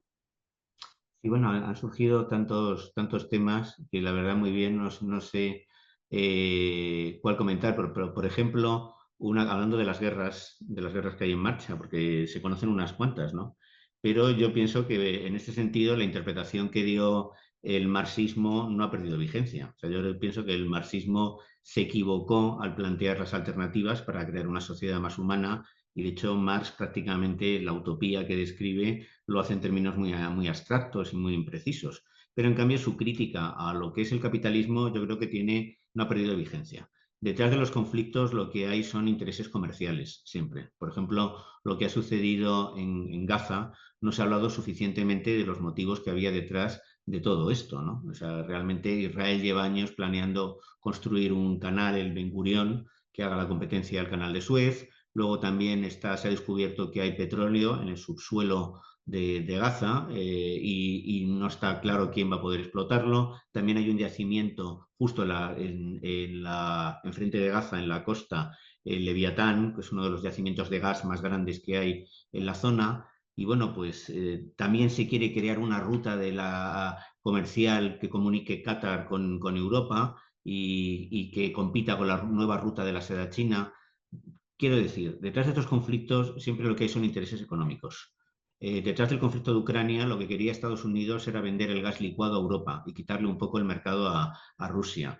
Probablemente Estados Unidos fue quien boicoteó el Nord Stream 2, el que lo hizo saltar por los aires. Entonces yo creo que de todas estas guerras responden a intereses económicos. No hay que tener en cuenta que no se equivocó este presidente, creo que fue Eisenhower, cuando advirtió sobre el poder del complejo industrial militar en Estados Unidos. Y Estados Unidos, Occidente, lo que ha descubierto es que la guerra en su suelo provoca mucho sufrimiento, pero es un negocio muy rentable. Entonces lo que hace es exportar la guerra a otros países. Hay que fabricar armas, hay que venderlas y seguimos peleándonos como las comunidades más básicas por los recursos y por el territorio. Entonces, la guerra es una prolongación de la economía capitalista. y mientras tengamos un modelo económico capitalista, las guerras seguirán proliferando, ya no en Europa y Estados Unidos, pero sí en el tercer mundo. Lo que estáis viviendo en México casi es una guerra. Lo que ha comentado antes Alberto, de que la mitad del Estado casi está en manos del narcotráfico, pues habla de un Estado fallido y habla al mismo tiempo de una situación prácticamente bélica, ¿no? Entonces, pues bueno, yo creo que las guerras lo que hay que buscar al margen de conflictos religiosos o conflictos culturales, que también aparecen de fondo, fundamentalmente las motivaciones no son tampoco el carácter depredador del ser humano, sino los intereses económicos. Gracias, Rafael. Si ustedes ya han comentado, me parece que podríamos terminar con un comentario final y después Edgardo cierra este ejercicio. Rafael, un comentario final Lo único a que este podría ejercicio. decir como un apunte nada más es que recordemos, como lo traté de decir en mi intervención, y a propósito de la problemática aquí planteada, que las religiones y las iglesias son un constructo social y político y la espiritualidad un tema individual. Es todo lo que diría. Gracias. Gracias, Alberto. Rafael, un comentario final. Sí, sí, bueno, yo estoy de acuerdo con el tema espiritual. Yo pienso que las religiones al final tienen un trasfondo político, unas ambiciones materiales muy claras, pero el ser humano es un animal espiritual. Y dentro de esa espiritualidad está la esperanza de un mundo mejor. Yo creo que aunque nos sentamos impotentes como ciudadanos, tampoco podemos caer en el fatalismo. O sea, yo creo que sí es posible convivir de otra manera. A fin de cuentas, la historia de la humanidad como civilización tenemos 5.000 años, que en términos evolutivos es muy poco, y yo creo que en algún momento la inteligencia de nuestra especie comprenderá la necesidad de vivir de otra manera. Y yo creo que el ser humano, insisto, la mayoría de la gente yo creo que es buena y que la mayoría de veces, donde hay más violencia y donde hay más atrocidades, donde hay más desigualdad, donde hay más pobreza, los mayores, por ejemplo en El Salvador, era un país muy inseguro y muy violento. Yo no estoy de acuerdo con lo que está haciendo Bukele tampoco, pero era un país muy pobre. De ahí tanta violencia. Esa violencia no existe en Noruega, no existe en Finlandia, no existe en Dinamarca. Realmente el ser humano es bastante mejor de lo que se dice. Muchas veces se le describe como un monstruo para justificar las políticas autoritarias, pero yo creo que si cambiáramos de modelo cultural y nos dejáramos llevar por nuestros impulsos espontáneos de compasión y solidaridad, podríamos vivir en un mundo mucho mejor. Muchas gracias, Rafael. De acuerdísimo. Un último comentario de Wilson Ferreras. Él es de República Dominicana. Dice, el ser humano vive en un círculo vicioso repitiendo los errores del pasado. Hoy la democracia está en crisis. Los países más influyentes del mundo y otros tantos de Europa y América Latina están bajo la influencia de políticos y gobernantes populistas y totalitarios. Urge un cambio de paradigma en el mundo. Edgardo, ¿estás por ahí? Sí, Marcela, sí, acá estoy. Y No te vemos. ahora me ves. Ahora Y sí. muy contento de haber escuchado, atendido a las presentaciones, primero de Alberto, mi cofundador de nuestra organización, después de Dayal, y de Rafael Narbona. Las tres intervenciones aportaron mucha luz, mucha más claridad sobre el desafío que tenemos por delante, y ante todo me gustaría como, como anfitrión, como cofundador de Save Democracy, cerrar uniendo algunos de los puntos que me parecieron relevantes a mi juicio para explicar dónde estamos y cómo podemos estar mejor, ya que palabras que pronunciaron Alberto, Dayal y Rafael Narbona contribuyen a responder a tu pregunta, Marcela. Es una pregunta importante. Acá no hay soluciones mágicas, pero sí sabemos de alguna manera que después de los grandes horrores que padecimos como humanidad, después de la Primera, Segunda Guerra Mundial, 60 millones de muertos, Rafael Narbona nos recordaba, 12 millones de personas que murieron en campos de exterminio, después de haber padecido el uso de armas nucleares, Hiroshima, Nagasaki, hubo un despertar de una conciencia universal que hace al marco que nos explicaba Dayal, hizo despertar una conciencia universal que ya había sido abordada por filósofos políticos desde hacía muchos años, siglos, pero que de alguna manera esos horrores catalizó la aplicación, la implementación de esa conciencia universal a través del acceso a los 58 derechos humanos que están plasmados en la Carta Fundamental de las Naciones Unidas y en las 16 leyes que hacen a la aplicación, a la implementación práctica de los 58 derechos humanos que son considerados legalmente, porque México, España, todos los países en donde yo he trabajado han ratificado esas convenciones como leyes internacionales. Esos 58 derechos humanos incluyen desde el acceso al agua, el acceso a la justicia, el acceso a la educación básica, el acceso a la, a la vivienda, a bienes y servicios fundamentales sin los cuales los seres humanos no pueden progresar ni sobrevivir. Las posguerras, a partir de los años 40, plasmó esa necesidad de ya implementar, aterrizar esa conciencia universal a través no solamente de la Carta Fundamental de las Naciones Unidas, sino de leyes compatibles que que garanticen el acceso a esos 58 bienes y servicios, lo que constituye lo que Rafael Narbona denominaba el estado de bienestar. Eso a través de décadas, en los años 50, 60, partes de los 70, nosotros hemos medido a través de estudios empíricos. Yo me dedico a la jurimetría. La jurimetría es un poco la medición de cuán bien o cuán mal se aplican las leyes y si se logran los objetivos enarbolados en la exposición de motivos de cada ley. Y el objetivo de tener leyes que garanticen el acceso a la vivienda, el acceso a la justicia, implica medir si la ciudadanía de cada país accede mejor o peor a una justicia de calidad, si la calidad es mejor, es peor. Y hemos desarrollado desde los años 80 metodologías estadísticas jurimétricas para medir el acceso a esos 58 derechos humanos. Cada uno de esos derechos humanos es un bien o un servicio público que garantiza, de alguna manera, cada uno de esos 58 derechos humanos. Algunos países han quedado muy atrasados, nunca se implementaron. Puedo hablar de Congo, puedo hablar de Afganistán, de países que nunca han avanzado hacia eso, y otros países, principalmente en la Unión Europea, e incluyendo a Estados Unidos, hasta la presidencia de Carter, sí representaba gran progreso hacia... Pero claro, esa implementación de derechos humanos implica un compromiso social, implica un pacto social, implica un pacto en donde la sociedad se compromete a través de sus representantes a asignar recursos para que se garantice el acceso a esos 58 derechos humanos a través de mecanismos fiscales, en donde se subsidia a gran nivel, masivamente, el acceso a la vivienda, el acceso al agua potable, el acceso a la educación, y está comprobado científicamente que desde los años 40, 50, 60, 70 hasta comienzos de los 80, el acceso de las poblaciones a esos 50, a ese estado de bienestar, utilizando la terminología de Rafael, iba mejorando.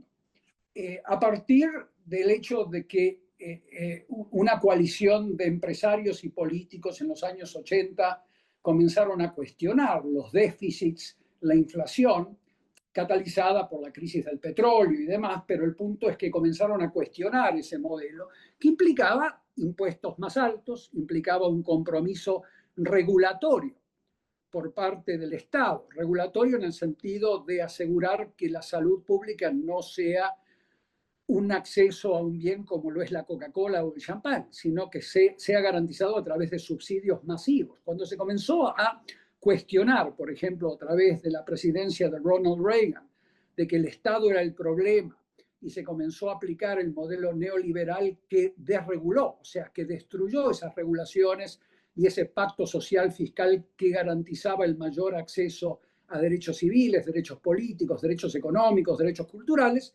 A partir de ahí, comenzó a colapsar el acceso a estos 58 bienes y servicios, gradualmente comenzó a reducirse, lo tenemos verificado en muchos estudios que hemos realizado a través del Banco Mundial, a través de las Naciones Unidas, y ahí comenzó el abandono de una gran proporción de la población que consideraba que esos derechos universales estaban garantizados, y esa brecha entre la expectativa y la realidad, que cada vez se comenzó a agrandar más generó un descontento con el sistema democrático capitalista. El capitalismo regulado, que garantizaba esos mayores accesos, gradualmente mayores accesos a esos 58 bienes y servicios, era un capitalismo democrático que sí funcionaba en muchos países, pero eso representaba una regulación. Eso representaba que las leyes que se le aplicaban a las herencias, por ejemplo, implicaban impuestos mucho mayores, de mayor nivel. Había un pacto social que hacía sostenible esos impuestos más altos para poder garantizar que toda la población acceda a esos bienes y servicios fundamentales. Cuando se rompió ese pacto y se cayó en el capitalismo desregulado, el capitalismo de amigos, el capitalismo que en México denominan de cuates, cuando se rompió ese pacto social, se desreguló el acceso a esos 58 derechos humanos, comenzaron las grandes crisis, las grandes desilusiones y los grandes enojos con el sistema democrático capitalismo, que después derivó en las patologías que muy bien explicaron los colegas que han hablado. Por lo tanto, tenemos que encontrar la manera de regresar. Un poco es back to the future, o sea, tenemos que regresar a concebir un marco regulatorio que no necesariamente implica un Estado grande, un Estado benefactor que controle la economía privada. Representa un compromiso social para volver a esas raíces que llevaron estabilidad a muchos países que le implementaron, incluyendo países latinoamericanos. Uno no tiene que olvidar que el Partido Único de Estado, por ejemplo el PRI, tenía grandes deficiencias en cuanto al acceso a derechos políticos.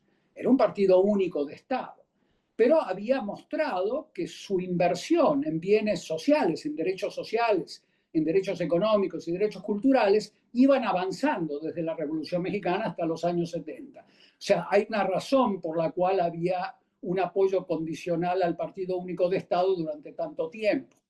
En este sentido, no hay que ser purista. Había un progreso, pero los derechos políticos estaban cercenados. En el caso argentino, el peronismo ha tenido muchos vicios, pero uno de los que no son vicios, sino virtudes, ha sido garantizar el acceso a derechos económicos, derechos sociales, mucho más acabados que los que existían antes del peronismo. Entonces, hay que medir cuáles derechos han sido más accesibles o menos accesibles y de alguna manera explicar ese enojo, esa furia de la población con el modelo democrático capitalista sin regulaciones, que ha imperado desde la época de Reagan, sin regulaciones de ningún tipo. O sea, las regulaciones que se le aplican al financiamiento de campañas electorales en Estados Unidos es nulo. Desde el año 76 se comenzaron a desmantelar las limitaciones al financiamiento de campañas políticas de senadores, políticos de todo tipo a nivel municipal, federal, estatal. Eso ha conllevado a una captura del Estado norteamericano creciente a lo largo de las décadas que terminaron en lo que ves ahora, que es una oligarquía con disfraz demagógico autoritario, que lo que está haciendo es justamente implementar ese modelo capitalista sin derechos humanos, ese modelo capitalista sin regulaciones que está llevando a Estados Unidos a esta situación que bien explicaba Narbona y Dayal. Entonces, las intervenciones de Alberto, de Dayal y de Narbona de alguna manera han vinculado estos elementos. Uno tiene que ser optimista en el sentido de que esa Carta Fundamental de las Naciones Unidas sigue siendo un faro para todos nosotros. Sabemos hacia dónde debemos ir. Vamos a pasar por periodos muy oscuros en los próximos años, pero a la hora de encontrarnos cuando las millones de personas que lo han votado a Trump, que lo han votado, este hombre esta vez no ha llegado al poder a través de un intento de golpe de Estado, ha ganado. Cuando la gente se enfrente a las consecuencias de su voto y se les proponga recuperar el sueño, esos objetivos malogrados que se plasman en la Carta Fundamental de las Naciones Unidas, ahí vamos a tener ese mismo faro como guía para recuperar a la conciencia universal que se ha perdido. Así que quiero, ante todo, felicitar a Marcela, como siempre, que has estado trabajando mucho para que esto se haga realidad, a Alberto, a Dayal, a Rafael Narbona por sus contribuciones, y como miembro cofundador de Save Democracy no tengo más que agradecerles por la enorme gentileza y su generosidad al haber estado junto a nosotros compartiendo estos análisis tan importantes. Felicidades. Gracias a ti, Edgardo. Gracias, muchísimas gracias, Edgardo. Pues, queridos participantes, al concluir este evento, quiero dejarlos con una reflexión que encierre el corazón de todo lo que hemos discutido hoy. En tiempos de incertidumbre y deshumanización necesitamos más que nunca soñadores, personas cuyo despertar de conciencia les lleve a imaginar un mundo diferente, un mundo mejor. Pero no solo se trata de soñar, sino de contagiar este sueño a otros, de formar una red de conciencia que crezca y se multiplique. En Ser Democracy buscamos soñadores que, como nuestros magníficos ponentes, sean también agentes de cambio, que se unan para construir juntos un ejército de soñadores, un grupo de resistencia que se enfrente con valentía a las fuerzas que buscan despojarnos de nuestra humanidad. El futuro depende de todos nosotros, de nuestra capacidad para despertar y hacer realidad esos sueños que hoy parecen cada vez más lejanos, pero no imposibles. Espero que salgamos de aquí con la convicción de que el cambio es posible. Sigamos soñando, sigamos luchando y sigamos transformando. Gracias, Rafael, gracias, Alberto, gracias, Edgardo y a Dayal, que ya no está con nosotros, y a todos ustedes que nos acompañaron en este Zoom y a través de nuestras redes sociales. Gracias y hasta la próxima. Gracias. Hasta luego. Muchas gracias. Hasta luego. Buen día. Chao.